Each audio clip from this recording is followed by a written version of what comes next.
Turner?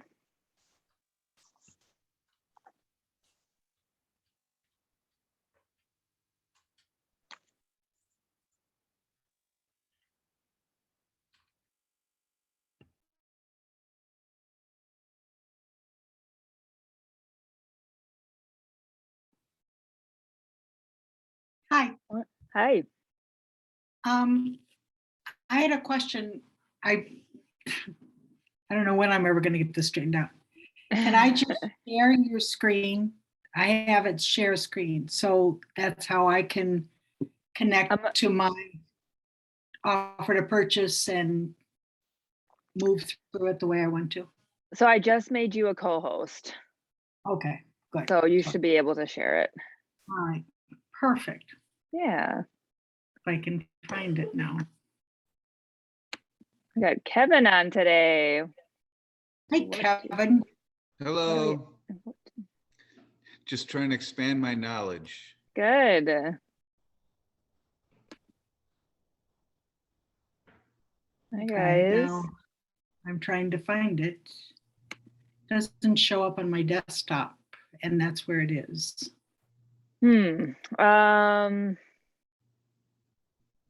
The PDF isn't on your desktop, or when you Yeah, share this? it is, but it's not showing here. So I can go to my.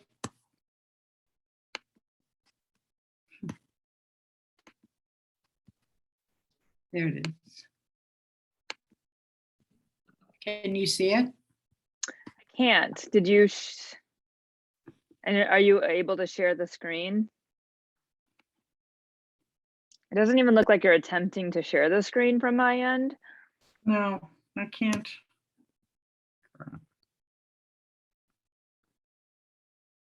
That's not it. But I could easily enough pull it up too. Hi, Robin.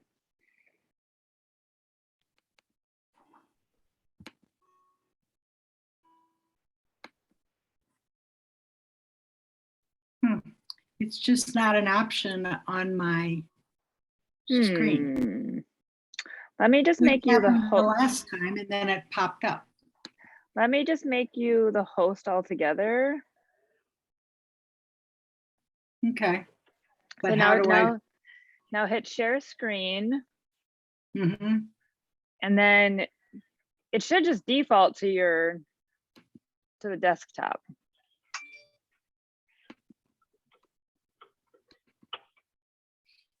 No. Well, let me reclaim host and I'll just pull it up and then I'll scroll through. Yeah, it's not listed on any of the basic, advanced, or files. Oh, weird. I know. I wonder if you have to make me the host again. Sorry, everybody. Right. So go to participants. Let's see here. Good, we get a good group. I know we do. And and then hover over KW Milwaukee North Shore, and then it should give you the option to make host. Yes. Perfect. Perfect. Okay, let me pull it up. Hi, everybody. Gosh, we've got a great crew today. I love this. Super. I know. Were you guys all at Ignite before this? And hopefully Kathleen put it in your ear to come. Oh, hi. Yeah, sorry. I was just in Ignite. I had to feed my cats and dog really quick. So yeah. Oh, no, we haven't even started yet. I'm just, we're just pleased with the turnout today. So, right. Okay, go ahead, Joan. Yep. Is Ignite over? They said they might run a little later than noon. Yeah, it ended like 11:50. Oh, okay. Great. Good. Yeah. Well, welcome everybody. I'm going to give a minute or two just to make sure that we. I met her initially when I was at Powers because I don't know if they still use Nigeria, but they did.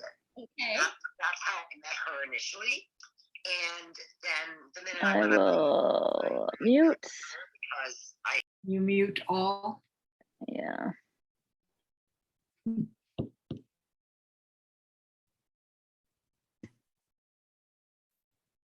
right. All right, hold on, I'm almost there. So you guys, we are going through the second half of the offer to purchase today. Joni, I believe, where did we end? We ended at the financing contingency, Right I at believe. financing, Yeah.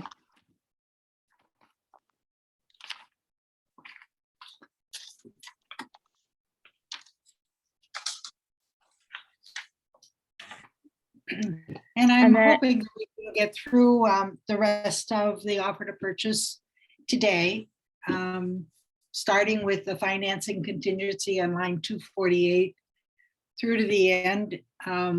Steph and I have another meeting at 1, so we're going to try and get this in. I hope this move from 1 o'clock to 2 o'clock, from that till noon to 1 now is all right with those of you who want to participate in contract training. We certainly appreciate it, and hope that this time of 12 to 1 works for all of you. Thank you. Yeah, now that we've got a lot of seasoned agents on here too, I mean, having this mix of seasoned agents and new agents is great. So any comments you guys have to share, so that new agents can pick it up, would be fabulous. So We we love we this. want everybody's tips and best practices and stories, examples. They help, and that's what those of us who have some experience in the business have a lot of stories, have a lot of examples of things that happen upon writing an offer to purchase and what works with it. So actually, Joni, I do think we did get through the financing contingency and we got through seller financing, and I think we were going to start at cash offers. no, No? I stopped right at financing. Oh, Yeah. okay. So it should be line 248. 248. Okay. All right. All right. So this is the financing commitment contingency. And a lot of times you have to realize that that middle word is important. It's financing commitment contingency. People refer to it as the financing contingency, but what you're really saying is that you will get commitment to finance the property in your offer to purchase. And it becomes a very important contingency for your buyer. And as you're explaining to your buyer, you may have the assets to be able to write a cash offer. It may be more enticing to a seller to have a cash offer, but you need also to consider to protect yourself, your buyer, to protect themselves. And that is done with the opportunity to get a financing commitment within the time frame that you're staying here. A cash offer can be situated where they still can get financing on the side, but it won't be a contingency to the offer. And if you have questions regarding that, we'll talk about that in a little bit. But this is a protection of your buyer, a very important contingency in the offer to purchase that they are going to choose. They will be able to obtain a written, and then you put in the type of loan that you're going for. Most of us will put in conventional loan. There aren't too many other types of loan being used at this point, other than maybe an FHA loan or a FHA or VA loan or things like that. But we're really not doing too many adjustable loans. Some of you in the higher end can be doing jumbo loans, but normally we'll see conventional loan in this situation. And then it talks about after you specify the type, and you can put in here, it says, or specific lender. If you put that in, that means if that lender cannot get the financing for you, this offer will be null and void. If you don't put in a lender's name, That means that if you don't get the financing from this lender, you could probably go to another lender, or if you're having difficulties with this lender or the appraisal, you can probably search out, if you have the time, to look at another lender. But if you put the lender's name in there on line 249, that's who you're sticking with. And if you don't get a commitment, the deal is done. So it's described below with how many days after this offer. I think people are putting in somewhere around 35, correct? 35 to 40 days today. Yeah, that's what I would say, 35 to 45 days. Okay. And it shall be selected the amount of not less than, so the means that the loan amount that they're going to get, not if you put in the purchase price there, that means you're not putting any money down. You're 100% financing. So this line on 251 is where you put the loan amount. So if they have 15% down, you take that 15% minus the purchase price, and that's what you put in there. Okay. For a term of not less than, generally it's amortized over 30 years, amortized over not less than 30. For a term of 30 years, amortized over 30. Sometimes they can be amortized over 10 or 15, but generally they're amortized over 30 years. And initial required monthly payments may also include 1/12 of the estimated net real estate taxes. But the line that you're going to put in 251 is going to be the monthly payment of principal and interest only. You're not going to include insurance or taxes in this line. And to get this payment, the best thing to do is get a financing app on your phone and plug in the numbers, and it gives you the loan, the monthly payment right away. So that's the best way. I still have never figured out, even though I used to be really good in math, how to figure it out myself. So get the app, any financing app.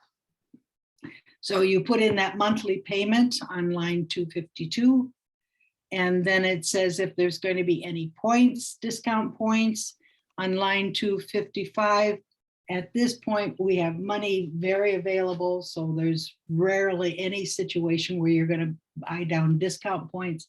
So most of the time, a 0 is put there, and a 0 is what defaults there too. So that's for discount points. That's very rare today. So that is what the contingency is set up. And then it talks about loan amount adjustment. And some new licensees have called and asked this question. Well, what if the price changes through counter offers and everything? Do I have to go back and redo the financing commitment because that's based on the purchase price that I wanted to pay? And it says no. It says it will automatically adjust to whatever the purchase price ends up being in an agreed upon offer to purchase. So check and complete applicable financing provision at line 264 or 265. Most cases right now are a fixed rate financing. As I said, adjustables are very rare and not necessary when we have such a low interest rate being charged. But if you do get an adjustable, then you fill in the lines 265. Satisfaction of the financing commitment contingency. So how does this financing commitment contingency satisfy to the seller? It chooses that buyer qualifies for the loan described in the offer or other loan acceptable to the buyer. Buyer agrees to deliver to seller a copy of a written loan commitment. This contingency shall be satisfied if after buyer's review, that's a very important phrase, buyer delivers to seller a copy of the written loan commitment, even if subject to conditions. That is, number one, the loan commitment has to be signed by the buyer, or number two, it has to be accompanied by buyer's written direction for delivery. And generally that written direction for delivery is done by a notice. You use a typical notice to the offer to purchase and you write in, or I think we even have one that's already filled out, but that the buyer gives permission to deliver the loan commitment. So that permission has to be done when you deliver loan commitment, either by the buyer signing the loan commitment or sending a notice along with a loan commitment saying that they give permission to deliver it. The reason for that, and it's in caution in lines 278 to 280, is there may be conditions on that loan commitment from the lender that has some kind of serious things like, well, you got to sell your house first before you get this loan. I mean, you approve for the loan in the order that you have sold your house, or it could be other things as far as repairs or adjustments made, but very serious conditions that the buyer may or may not be able to satisfy. So that's why you never let your agent, the buyer should never let their agent, or you as an agent should never automatically deliver your buyer's loan commitment without them signing it or accompanying it with a notice saying that they can't. Otherwise, the lender, the seller has the satisfaction that your loan commitment contingency is satisfied, and your buyer has to show up at closing whether or not they can fulfill those conditions. So that's why that caution I have a is very question. important. Pardon me? Just a quick question. Sure. When do people normally deliver loan commitment? Let's say you get it 2 weeks before the contingency is up. Do people hold on to it just in case until like a couple days before? Do people generally just deliver it when they receive it? What's a good rule of thumb? Well, it depends if there are conditions or not on that loan commitment. They can wait until the date that it is due in the offer, say the 30 days that you said you were going to get it to them. You have to get it to them by that date. Or if there are some conditions, you may have to wait to deliver it until you know you can fulfill those conditions. So that's pretty, but if there are no conditions or very minor conditions, you probably can deliver it. And when you get it, certainly makes the seller feel better. And that's true with all contingencies. The sooner the contingencies are satisfied, the more confident the seller is that you're going to closing. Does that answer your question? Yes, I think one agent was like, just in case the world ends, I like to wait until the last minute to deliver it. So I wasn't sure what other people did.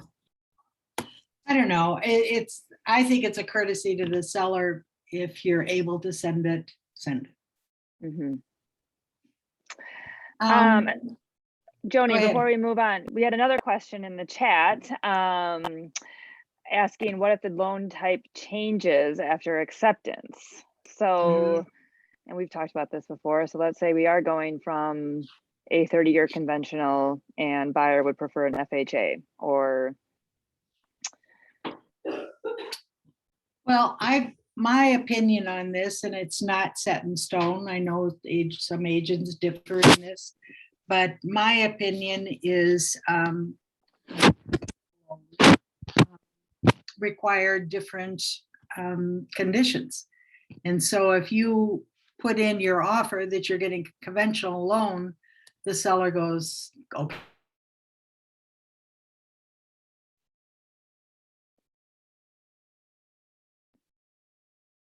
Shoot. I can't hear her. I know. Okay. I was muted. Okay. Sorry. I was muted. Through the transaction, say they decide they can't get it, they can get a much better deal if they go FHA. I would say it is unadvisable to just switch to an FHA loan if the offer says conventional. And I would think that you need to change that to an FHA with an amendment, that it needs the buyer and seller's approval that you're changing from a conventional to an FHA. that probably is the most egregious example, because an FHA loan has many more conditions to it. It has a pretty boosted up requirements, inspection.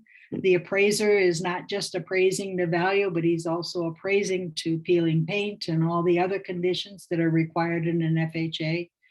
And as you know, many sellers off the bat, if they have several offers, probably won't choose the FHA offer because of those extra conditions. So you may have incentivized the seller by choosing your offer because you were going for conventional.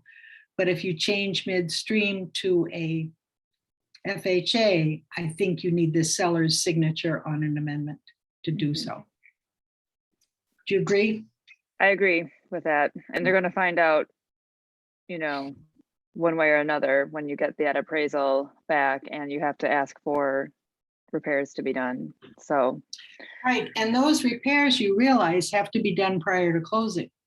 So when the FHA appraiser comes in and says, well, this needs to be painted and these steps have to be rebuilt and all the other kind of things that an FHA appraiser can add on to it, that means the seller has to perform those corrections prior to closing so that the buyer can get their financing.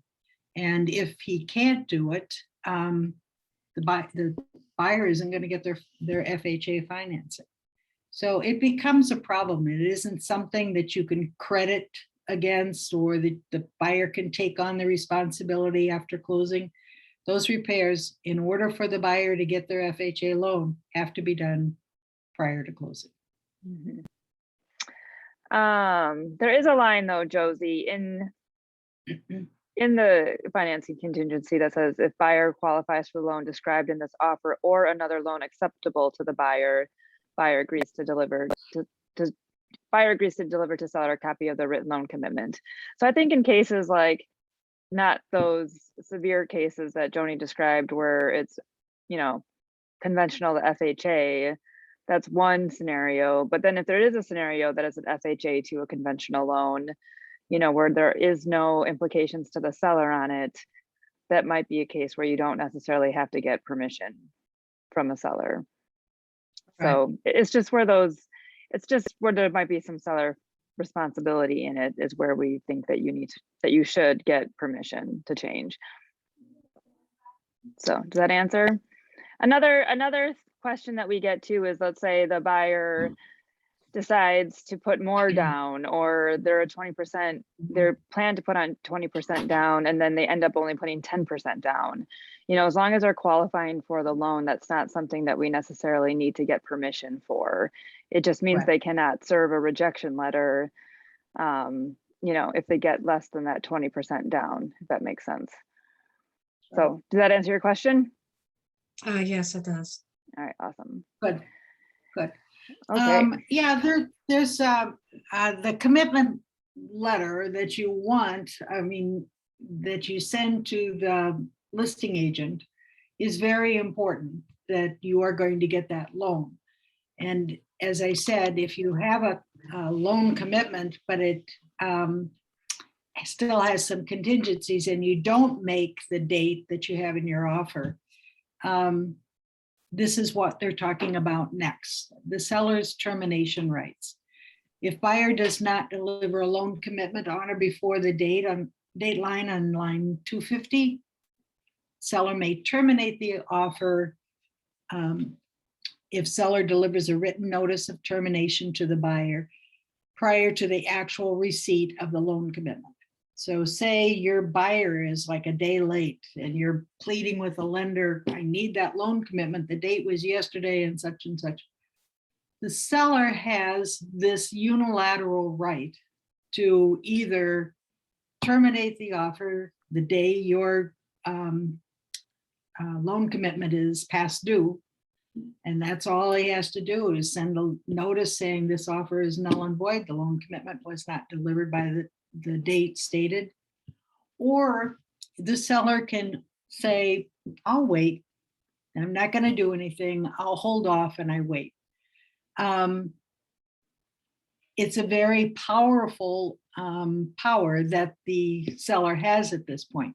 And that's why it's important to get the loan commitment in by the date or get an extension to that date agreed upon by the buyer and the seller. So if your lender says, oh, it's going to take me a few more days, go to the listing agent, see if you can get an amendment to extend that date on line 250 so that the seller can't unilaterally cancel the contract. If the financing commitment is unavailable, say they really can't get it, they can't get it on the terms stated in this offer, and buyer has not delivered a loan commitment, buyer shall promptly deliver written notice to seller of same, including copies of the lender's rejection letters or other evidence of unavailability. So this is when, if the lender is saying, I'm sorry, you're just not financeable, I can't give you a loan commitment, the lender must send a letter saying so. And that letter then must be delivered to the seller, accompanied by a notice saying this offer is null and void, seller cannot obtain financing commitment. It has to be accompanied by this letter from the lender assuring that. And then you can obviously follow it up with a cancellation agreement, mutual release. So those three things are necessary for the buyer to say, I'm sorry, I can't get financed.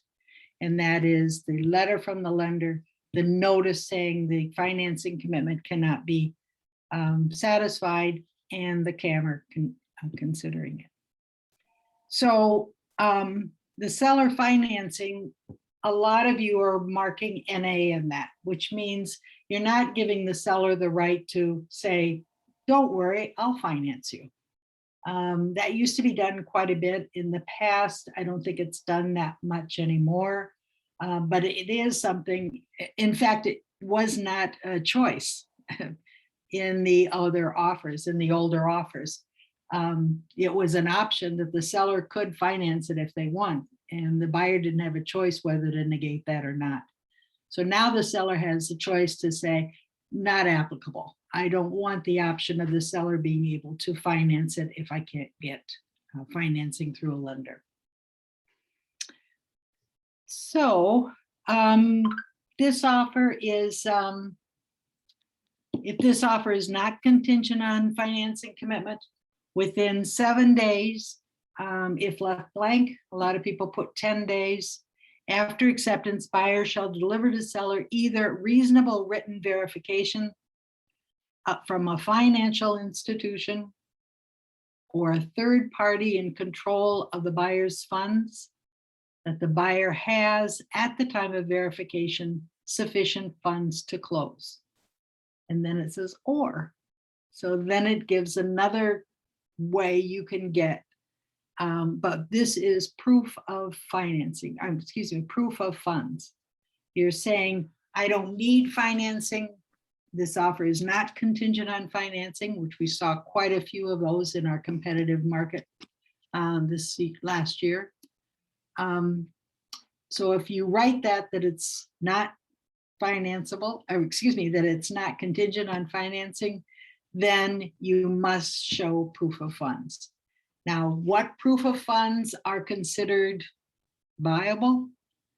They tell you right there. It has to come from a financial institution or a third party in control of the buyer's funds. That can be a trust account, that can be a lawyer, but it has to be named. The letter has to be, the written verification has to be on letterhead of the institution or the third party person.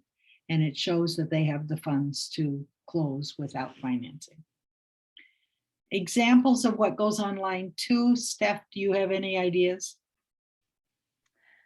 Well, I don't know if bank statements should be specified versus, no, I think a bank statement falls under point 1. But Yeah. I do know in the case of parents who might be funding for a child, you could specify that here. So a proof of funds letter from buyer's parents. And that's a negotiable point too, right? Because let's say the seller wants to see something from the buyer themselves, you know? So it doesn't necessarily mean that what the buyer names is going to be acceptable to the seller on whatever you Correct. name online too. Correct. So that Remember, is the this first is- example. Right. Remember, this is an offer, and if the seller is not satisfied with what you put down there as proof of funds, that'll be a counter. They'll come back and Mhm. say, delete lines 300, 301. They won't accept that as proof of funds. So make sure that when you are getting proof of funds from your buyer, that you're able to really verify.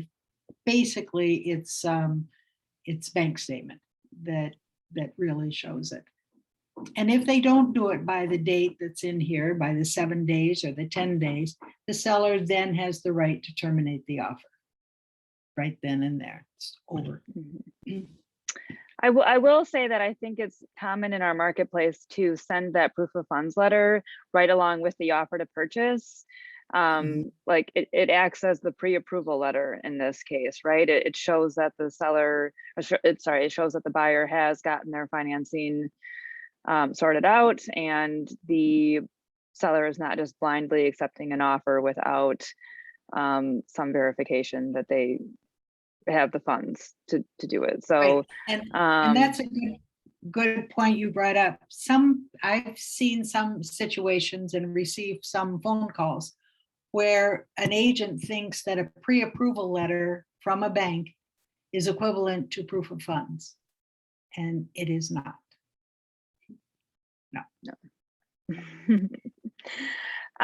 Before we move on, I do have one more example of something that could be written in line two that I've seen. And again, this has to be a point that the seller would accept, but in our crazy competitive market, buyers were able to provide loan commitment letters right off the bat. So loan commitment letter, so they were getting financing, but loan commitment letter was written in line two as their proof of funds. So again, risky for a seller possibly, but the offer was strong enough in other ways that it was acceptable to them. So Exactly. And a person, if they're putting in no financing contingency, and they show proof of funds, that they have the funds available. However, they decide on their own, they still want to finance this purchase. They want to be able to get the tax benefits and finance it and everything, but it is not a contingency in the offer. They are able to do that. There's nothing wrong with them able to do that. And if they do that, it does say in the offer that the seller must give that appraiser right to access the property to appraise. Okay, so we go on to the appraisal contingency, and this can be complicated because of the new changes that they have made in this offer, in this new offer. Excuse me. So note that if your buyer is putting in a financing contingency, the lender will send an appraiser. With just the financing contingency marked in the offer, there will be an appraisal done on the property to the satisfaction of the lender, of the underwriters. So the underwriter must approve of the appraisal, whether it's full purchase price or could be near just the loan amount. But it's really to the discretion of the underwriter whether they approve on the appraisal being done, ordered by the lender. Now, sometimes, in addition to that appraisal being done with financing, agents will also add in line 308 that they also want an appraisal contingency done. Okay, so one's going to be done, But this one is a little different because it says this offer is contingent upon buyer or buyer's lender having the property appraised at buyer's expense by a Wisconsin licensed and certified independent appraiser who issues an appraisal report dated subsequent to the date of the offer and indicating an appraised value for the property equal to or greater than the agreed upon purchase price. So this means it has to meet the purchase price or be above in order for that appraisal to be satisfied. This contingency shall be deemed satisfied unless the buyer within so many days after acceptance. Generally, you probably put in there about the same days that you have in the loan commitment. 25, yeah, 30. Delivers to seller a copy of the appraisal indicating the appraised value was less than the agreed upon price. If it does appraise, you don't have to send the appraisal to the seller. Everything is fine and dandy. But if the, and then it is satisfied, but if it is lower than the agreed upon purchase price, you have to send the appraisal and a notice, the notice to the offer to purchase, and written on it objecting to the appraised value. So that is a caution that that contingency of an appraisal is terminating the offer. However, this is new. It's added that the seller can have right to cure that appraisal. So in line 315 to 328, excuse me, 26, you're giving the seller or not the right to cure the appraisal. If the seller has the right to cure, seller may satisfy this contingency by delivering a written notice. So they have to send a notice back to the buyer, adjusting the purchase price to the value shown on the appraisal report within generally 5 days after buyer's delivery of the appraisal report and the notice objecting to the appraised value. Seller and buyer agree to promptly execute an amendment. This is very important, initiated by either party after delivery of the seller's notice to reflect the adjusted purchase price. So the new offer to purchase says, oh, I'm gonna let you cure this if you want. So if my appraisal comes in 1,000 lower than the agreed upon price, you can cure it by sending me a notice saying that you're going to cure and that you will change the purchase price to the appraised price. And then when that is sent, then both buyer and seller have to sign an amendment restating the new price at that point. So that's the cure. So an offer, though, can be null and void with one of two things. The buyer makes a timely delivery of the notice objecting to the value and the written appraisal report, and seller does not have the right to cure. If they object to the appraisal report, send that notice. The seller doesn't have right to cure. This deal is null and void, done, dead. But if the seller does have the right to cure, but seller delivers a written notice that the seller will not adjust the purchase price, or seller does not timely deliver within the 5 days or whatever, a written notice saying that they will change the purchase price, the deal is null and void. Now, in this time, there can be some amendments flying back and forth. Maybe the seller wants to sweeten the pot a little bit. I'm not going to adjust it to the appraisal report, but would you consider if I credit you so much? Or would you consider a closing cost credit? Some way to, or I'll come down half if you come up half to meet the appraisal price. A lot of negotiating, again, this is your true value as a buyer's agent, is how well you negotiate. A lot of negotiating can be done in this part to keep the deal together, to be able to cure or fix the appraisal that came in low. But generally, your decision as representing the buyer is, do you give the seller the right to cure the appraisal, or you do not give the seller the right to cure? Any questions on this part? Can be complicated, but it does give a little more give and take to these situations. I just want to make one comment though, going back to, do you put in an appraisal contingency? There are certain times when you actually must add the appraisal contingency. One obviously being if you don't have a financing contingency. And if your buyer wants to make sure they're not overpaying for the property.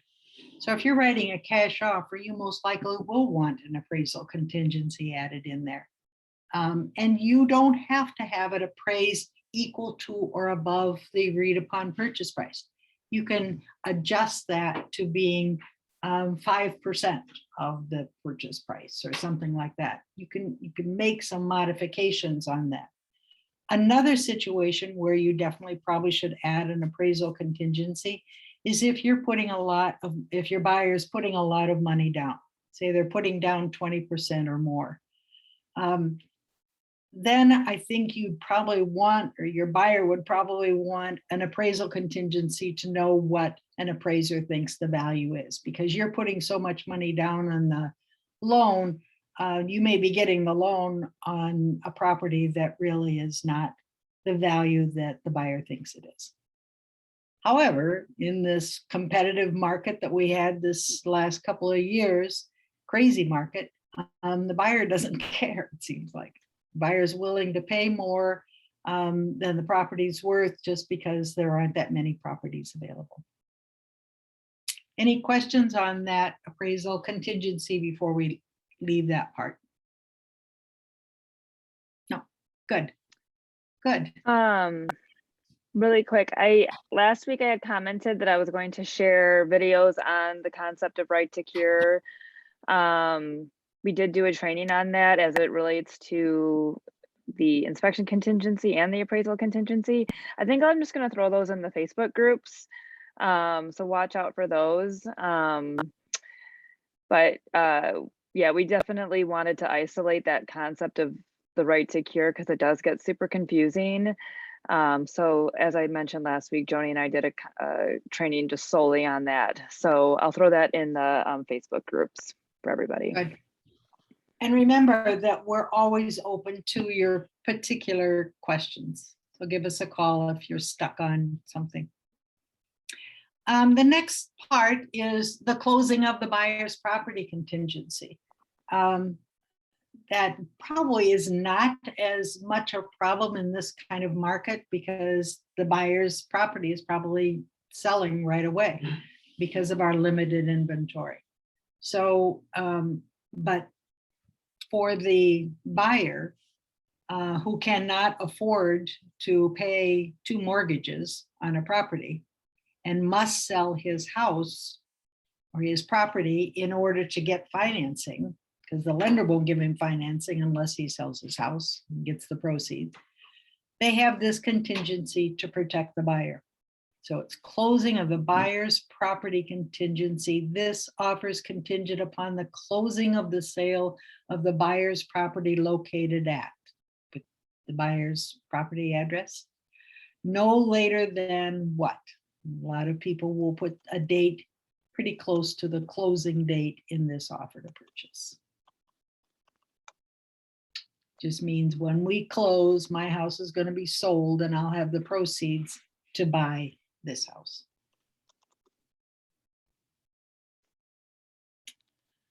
If closing does not occur by the deadline, this offer shall become null and void. So the buyer is out of the offer, escape, get their earnest money back because it's a contingency.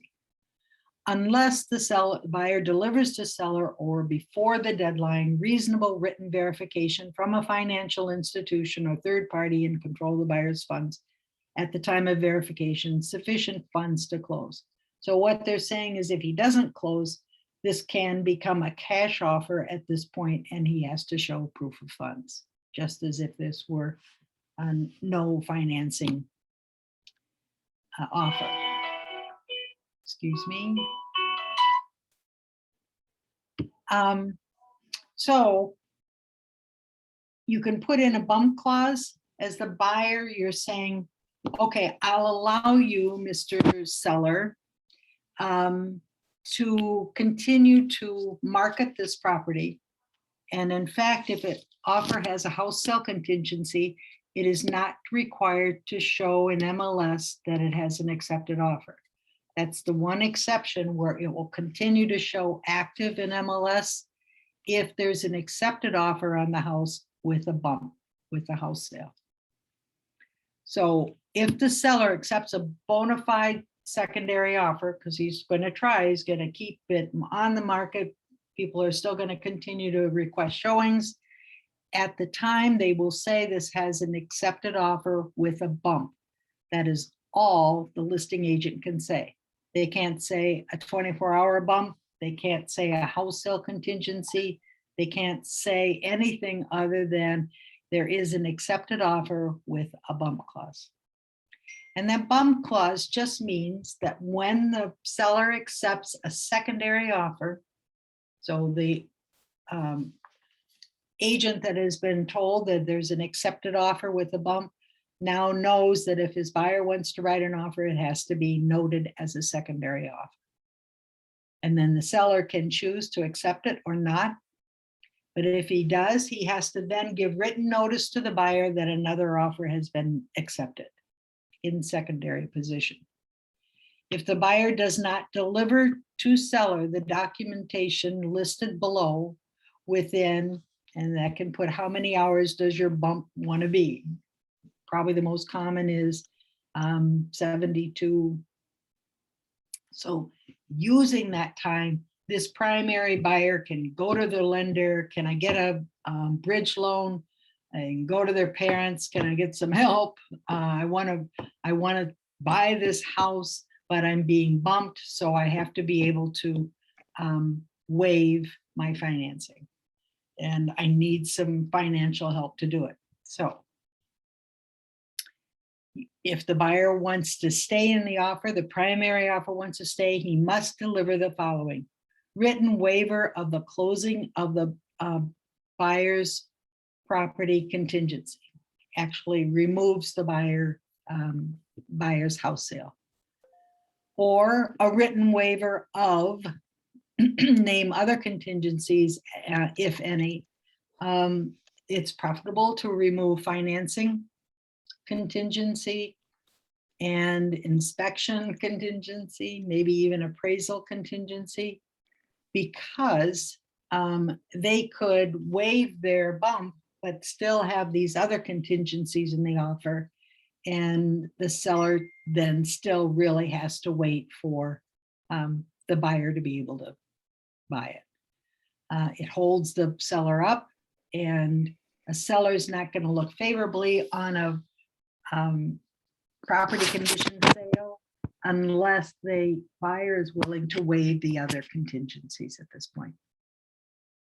Number 3, or any of the following check below. Maybe the buyer can send a proof that he has bridge loan financing. The lender's willing to give him a bridge loan, which will cover the cost of the new mortgage payments until his house sells. Or proof of ability to close from a financial institution or third party in control of the buyer's funds, which will provide seller with reasonable written verification the buyer has at the time of verification sufficient funds to close. So proof of funds. So he can say, okay, I can get a bridge loan, or here's my proof of funds. I actually have the funds. I'll loosen them up and show that they are available to buy the house if my house doesn't sell. So, and then any other requirements that you can offer in. Okay, any questions on the bump clause? Because that can be tricky. Again, it goes back to negotiating. What can you do? to help your buyer negotiate to stay in this offer. And make sure that you are guiding your buyer that get ready for this. If we're putting in a house sale, we may get bumped. And if we get bumped, you've got to make a decision sometimes within 48 or 72 hours. Can I afford to still buy this house? Can I get a bridge loan? Talk to your lender. Could I qualify for a bridge loan at this point if I get called out? Have your buyer be prepared financially if they're putting in a bump clause. And would they be able to waive the the house sale contingency or not? Okay, and again, this is a lot of particular one-on-one situations. In your case, call Steph or me if you have questions regarding your situation. So the next one is a secondary offer. This offer is secondary to prior accepted offer.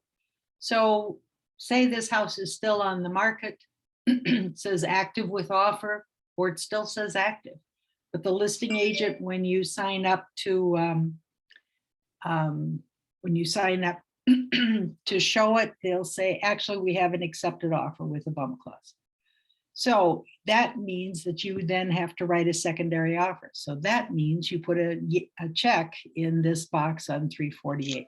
You're writing a secondary offer and you are telling the seller you're aware that it's a secondary. It shall become primary upon delivery of written notice to buyer that this offer is primary. Unless otherwise provided, seller is not obligated to give buyer notice prior to any deadline. Nor is any particular secondary buyer given the right to be made primary ahead of other secondary buyers. Buyer may declare this offer null and void by delivering written notice of withdrawal to seller prior to seller's delivery that this offer is primary. Buyer may not deliver notice of withdrawal earlier than, and you put in the number of days that you promise that your buyer is going to stick in this secondary at least. After that time is up, he can withdraw his secondary offer and go off and write on something else. But he has to stick in there for at least the number of days you put in there, generally 7. Before the listing agent says, guess what? It's your house now, primary. All the other offer, this is important, all the other offer deadlines run from acceptance that shall run from the time this offer becomes primary. So if you're saying inspection in your secondary offer, all those dates start when your buyer becomes a primary buyer and they've kicked out the original buyer. Now, you can put in here, and this is important wording, you want your secondary offer, and you can put this in additional provisions because there really isn't room to put it here. You can add that your secondary offer, if you're writing one, is to have priority, not be primary, because a lot of people confuse that, but has priority over any other secondary offers. That means that if there is a situation where the original buyer, the primary buyer, is wavering or cannot meet his contingencies, your secondary offer will be dealt with prior to any other secondary offer that the listing agent is holding. It's a very important, a lot of agents confuse this up and they call it a primary offer instead of secondary offer with priority. But that just means because right there on line 348, it says seller is not obligated to give buyer notice prior to any deadline, nor is any particular secondary offer given the right to be made primary ahead of other secondary buyers. You can negate that line right there by saying that your secondary offer has priority. Means it will be dealt with ahead of any other secondary offers. So just keep that in your head or in notes. Next part is Homeowners Association.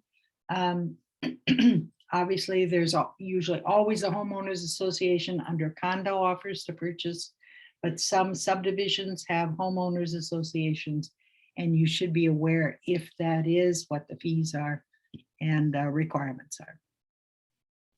Now, the closing prorations, all of these items will be prorated at closing, and then it gives you and additional things that could be prorated. And they're just mostly nothing is put on those lines in case there's a particular running cost for things that are other than taxes, rents, utilities, homeowners associations, whatever. So generally, Yeah, that includes all. I cannot Yes. think of an example. I can't think of an example of something else that you would put in there. I've never put anything else Yeah. in there. And then the next situation is taxes. Generally, on a regular residential property that you're writing on, the first box on lines 366 sort of summarizes the situation. The net general real estate taxes for the preceding year or the current year if available. Net general real estate taxes are defined by general property taxes after state tax credits and lottery credits are deducted. And if you don't put anything in any boxes, it defaults to this one.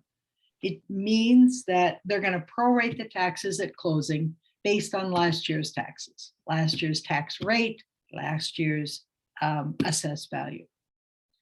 Because the tax bill for this current year isn't going to come out until the end of the year. And the assessment may come out sometime in the middle of the year. But generally, they use this first option as the best way to prorate the taxes.